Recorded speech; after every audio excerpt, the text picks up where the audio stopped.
बहुत समय पहले की बात है। एक दिन रमेश सरपंच के बगीचे में साफ सफाई का काम कर रहा होता है। पूरी दिन मेहनत करने के बाद जब वो अपने घर वापस आता है। आप हाथ मुंह धो लो, मैं जब तक खाना लगाती हूँ। माँ, आज आपने खाने में क्या बनाया है? आज बना है आलू गोभी। क्या माँ, जब देखो आलू गोभी।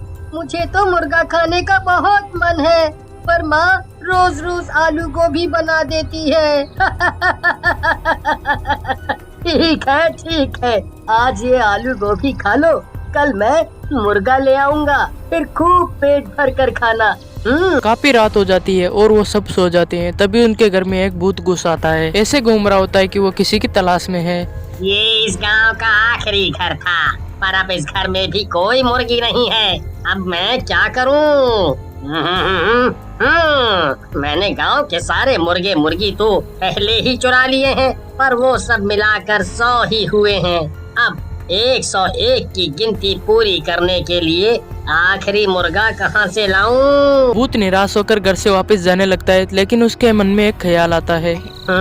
क्यों ना मैं अंदर सो रहे उस बच्चे को ही मुर्गा बना दूं। ऐसे मेरे पूरे 101 मुर्गों की गिनती पूरी हो जाएगी।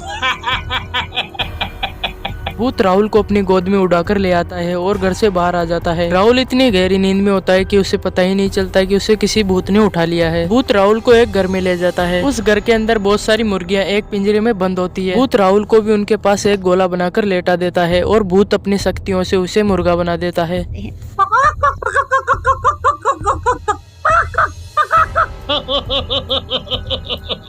आखिर हो ही गए मेरे पास पूरे 101 मुर्गे।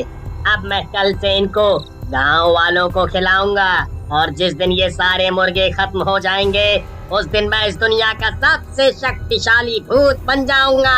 अगले दिन भूत दुकान खोलकर बैठ जाता है और गांव वालों को मुर्गे बेचने लगता है। रमेश भी सरपंच के घर काम करने के लिए जाने लगता है।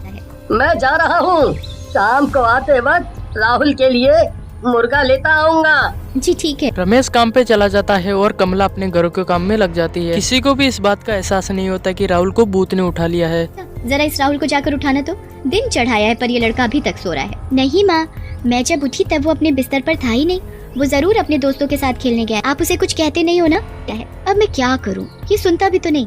आज आने दे इसे, अच्छे से इसकी खबर। कमला और राधिका फिर से अपने कामों में लग जाते हैं। शाम का समय हो जाता है, लेकिन फिर भी राहुल घर पे नहीं आता। अब तो इनके आने का ही इंतजार करना पड़ेगा। दोनों रमेश का आने का इंतजार करते हैं, लेकिन रमेश को इसके बारे में कुछ नहीं पता होता। रमेश अपने घर आते टाइम उसको याद आता है कि राहुल के लिए एक मुर्गा लेना है। राहुल के लिए मुर्गा लेने के लिए रमेश चला जाता है। मुर्गे की मीट ले लो, मुर्गे की मीट। अरे यहाँ कौन मीट वाला आ गया? खैर मुझे क्या, मुझे तो मीट लेने से मतलब है। चलो मुझे एक ताज़ा मुर्गा काट कर दे दो। भूत पिंजरे को खोलता है और राहुल की गर्दन पकड़ के उसे निकाल लेता है। राहुल अपने पापा को देखकर जोर से चिल्लाने और फड़फड़ाने लगता है।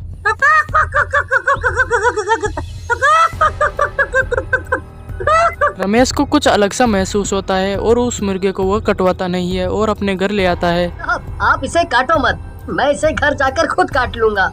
आप मुझे ये मुर्गा ऐसे ही दे दो। मैं काटूं या ये आदमी?